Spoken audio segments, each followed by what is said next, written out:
Good morning વિદ્યાર્થી મિત્રો, કેમ છો બધા? મજા કરે છે. પાવર ઓફ મેથ્સ યુટ્યુબ ચેનલમાં આપનું હાર્દિક સ્વાગત છે.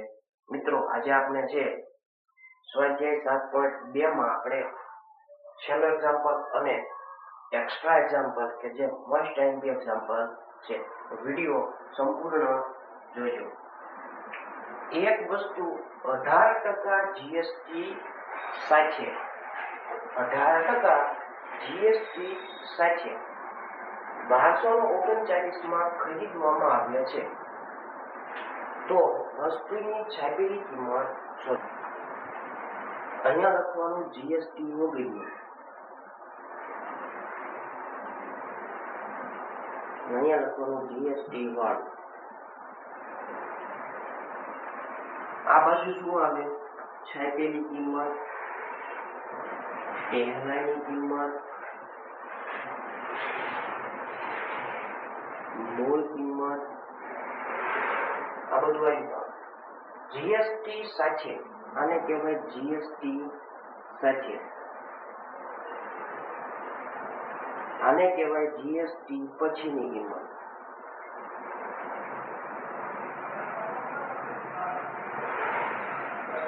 જીએસટી પછીની આવું યાદ રાખી લેવાનું. જીએસટી નો દાખલો હોય એ હંમેશા 100 રૂપિયાથી ધારવાનો.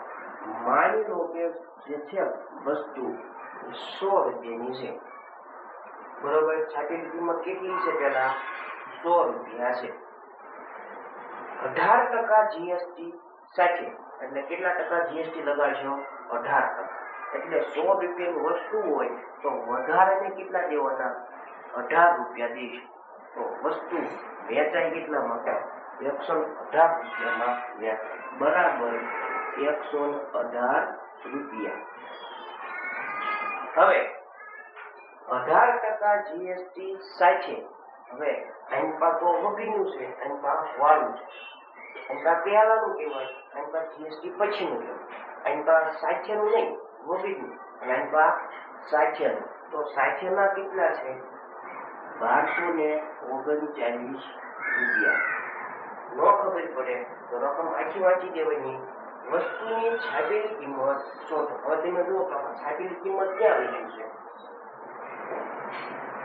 જોઈ એટલે ઈ તમારે મેળવવાનું છે.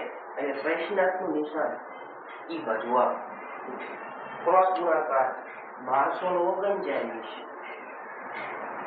ગુણ્યા 100 છેદમાં 118. હવે જીએસટી વાળો દાખલો હોય ને એટલે છેદ ઉડાડવાના, ગુણાકાર કરીને આગળ કરતી જાય.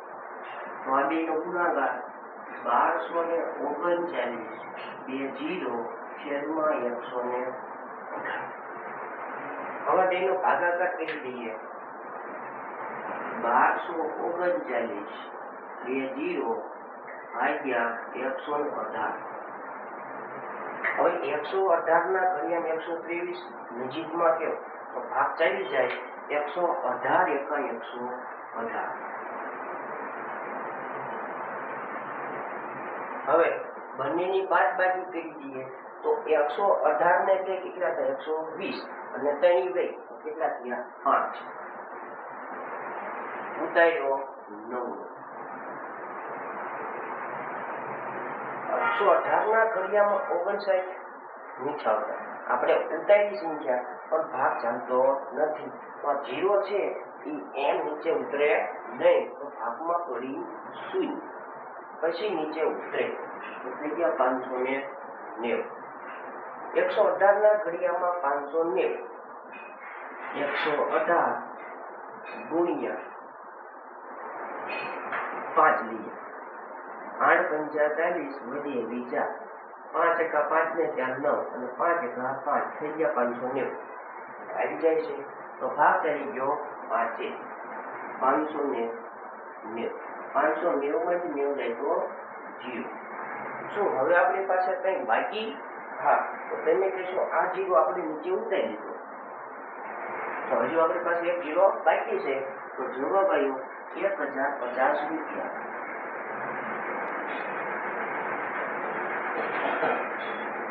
આ દાખલો છે ઈ છાપેલી કિંમત મળી જાય. છાપેલી કિંમત હંમેશા કેવી હોય?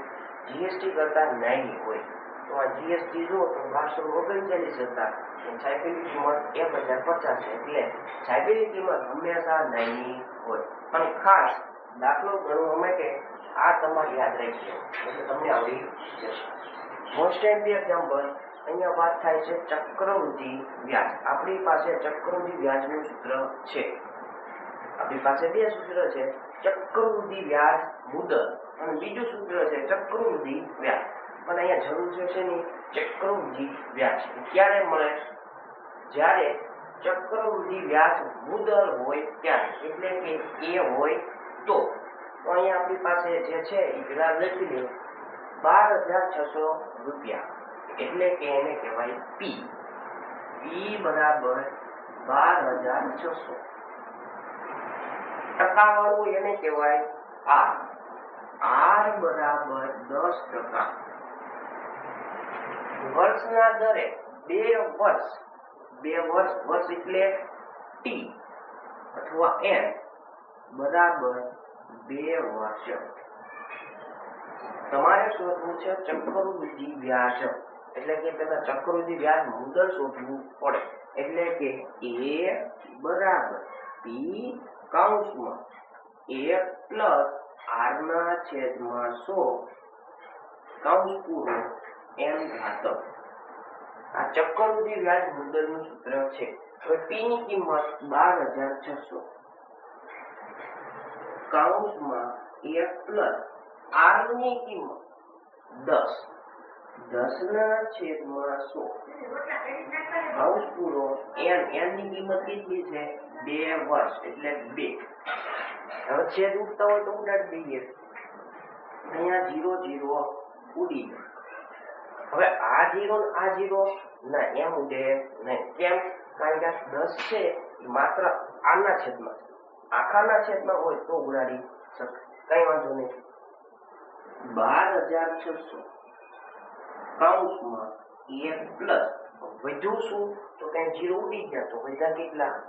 1 ના છેદમાં 10 કૌંસ પૂરો 2. 12,600 કૌંસમાં. હવે બંનેનો સરવાળો થઈ શકે ના, તો એના માટે શું કરવું પડે? ચોકડી ગુણાકાર. તો 10 નો ગુણાકાર એક સાથે કરી દઈએ. 10 એકા 10 પ્લસ 1 ના 1 એમના છેદમાં 10 આખા કૌંસની 2 ઘાત. આપણે શું કર્યું? બંનેનો છેદ સરખો નથી એટલે ચોકડી ગુણાકાર કરવો પડે. તો 10 એકા 10, પછી અહીંયા કેટલા હોય? 1 એકા 1, 10 એકા 10 પ્લસ ના પ્લસ 1 એકા 1 આખાના છેદમાં 10. 12,600 કૌંસમાં 10 ને 11 ના છેદમાં 10 કૌંસ પૂરો 2. 12,600 ગુણ્યા કૌંસનો સંબંધ શું છે? ગુણાકાર એટલે ગુણાકાર. હવે ઘાત કેટલી છે? 2. તો લખાય કેટલી વાર? 2 વાર લખી શકાય. 11 ના છેદમાં 10 ગુણ્યા 11 ના છેદમાં 10. હવે છેદ ઉડાડી શકાય. 2 2 0 કટ. 126 ગુણ્યા 11 ગુણ્યા 11. 126 ગુણ્યા 11 ગુણ્યા 11 આપણે જાણીએ છીએ 11 નો વર્ગ થાય 121.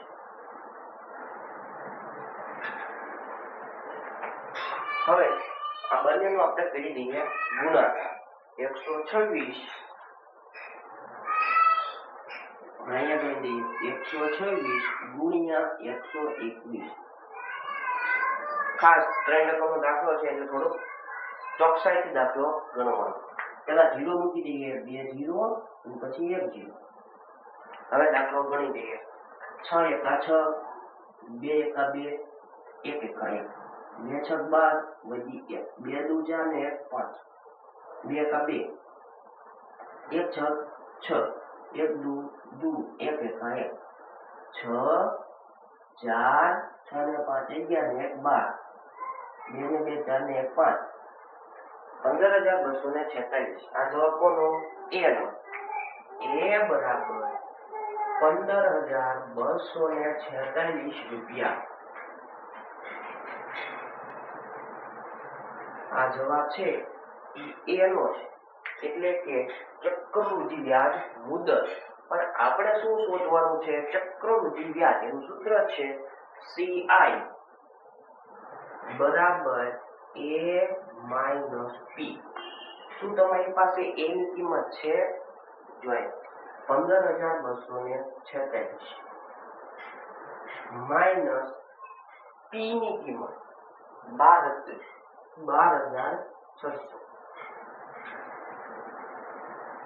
હવે બંનેની બાદબાકી 15,246 માઇનસ 12,600. 6 4 બે માંથી 6 નો જાય એટલે 10, બાજુમાંથી જાય તો 4. 10 ને 2 12, 12 માંથી 6 જાય 6, 4 માંથી 2 જાય 2, અને 1 માંથી 1 જાય 0. લખવાની જરૂર નથી. તો જવાબ આવ્યો 2646.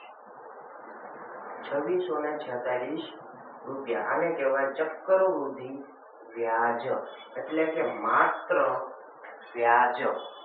અને આનો મતલબ થાય ચક્રવૃદ્ધિ વ્યાજ મુદત, એટલે કે તમારા જે પૈસા છે 12,600 એ તો દેવાના છે, પણ વધારાના કેટલા દેશો?